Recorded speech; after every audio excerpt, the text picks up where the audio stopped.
Bivanye n'amasanamu mutanguye mubona muri no muvumburo mushobora kwibaza byinshi mbega imvo n'imvano niyihe.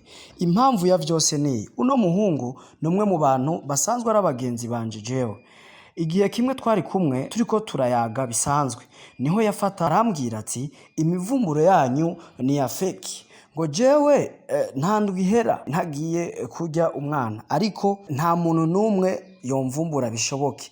Candamubwira ati kamera zacu nta muntu numwe zitofata ariyo mpamvu na wewe turizera neza ko twokuvumbura bigashoboka. Nawe arambwira ati jewe ngene ndabatwara ntiwona bimenya ndabatwara mu buryo buteye ubwoba cyane bakunze no kunyita jine muri ubwo buryo kuko ndarenze. Nanje ndamubarira ati ahubwo natwe turarenze ku muvumburo umunsi umwe witegeko tuzogukorera umutsi tuvuga ati wait and see. Ariyo mpamvu uno munsi kumwe nabimwemerera yuko nzobikora nkamukorera umutsi namaze kubikora. Reka twibandanyirize nakavumburo. STV Every Story Matters. Yes STV fans muraho mumeze neza. Jono musi na introduction mvuge na buhoro cyane ubwani banyu.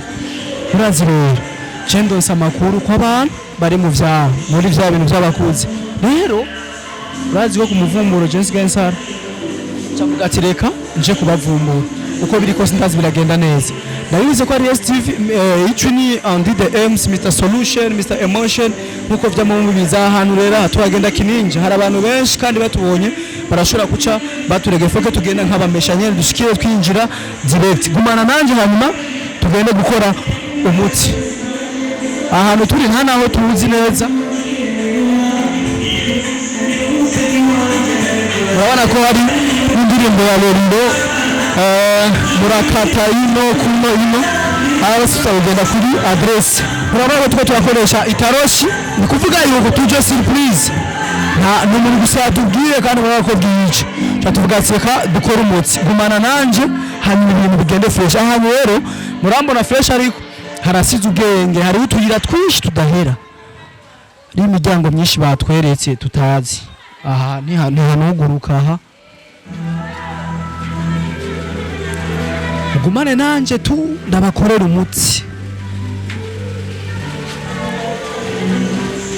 para mu buzima wa chambre 10,000 ariko ni huguruka aha haranugaye n'insinga. Erekana cameraman erekanira ko hugaye harugaye n'insinga. Aha ni muri ingo cameraman usanga ari ngaha aha ni muri toilette aha siho none tuza guca he. Wow ndonga ngaha nyene rero nkuko mubizi rero kimya tugende buke. Aha rero naho turi ntaho tuzi ariko bamaze kuduha adresse yose. Aho assiste ni sawa kwe meze neza meze neza. Ciwe rumva njara umuntu nje kuraba ngaha ari umuhungu kuyirabura cyane yaje ngana no mudemo bambwiye ko baje ngaha kuva saa 8. Wabonye ngene binjiye? Nababonye vraiment. Binjiye muri chambre ya kangaje nayibuze. Yo binjiye muri chambre ya gatatu hage niho binjiye kugira basi ntibabimenye ntumvuge wikawukire ubigira ibanga ntuvuge ko ari je na basi nagufashije. Ariko no muri kamera utabonetse. Sawa sinza kukuvuga. Sawa urakoze. Sawa na merci. Bye tuzosubira tubandanye no muvumburo wacu rero nkuko mubizi batoye ko ari chambre ya gatatu umuryango wa mbere wa kabiri wa gatatu n'uyu mugume hamwe rero ntihogaye ntabwo hogaye n'itara riri kuriraka cameraman. Aha rero kugira bigende neza kuko batubonye bategeza kuca biruka bisaba yuko wewe ucyo utangura indani ufata ama image cica ninjira mu nyuma kandi usoboke ndazi nibaza kutwumva.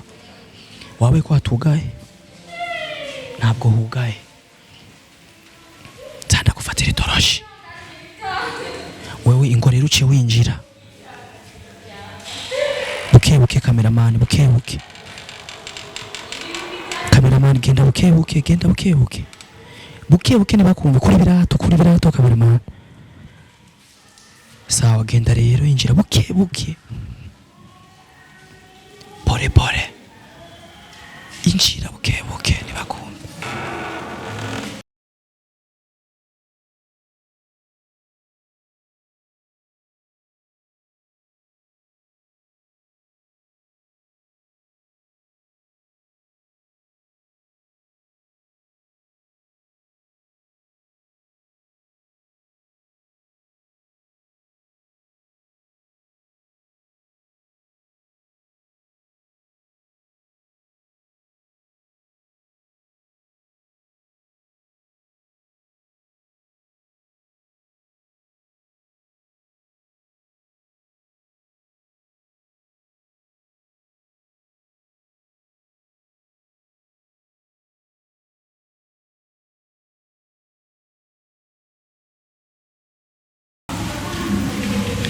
nivaramubona kameramani naciye nivarambona mura kankora ibirato henge nkora ibirato kwanza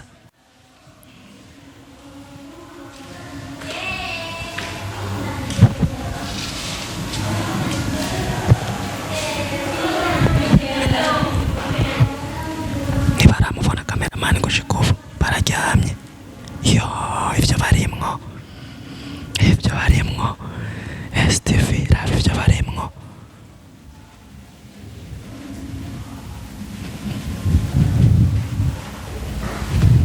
nibarambona novu nibarambona ivyo barimwo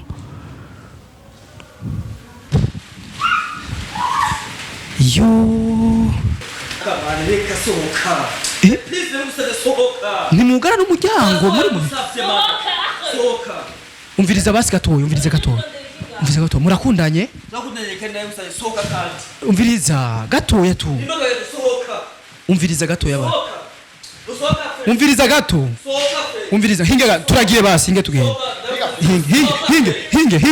hinga sohoke ndagiye singaruka umviriza STV, every story matters.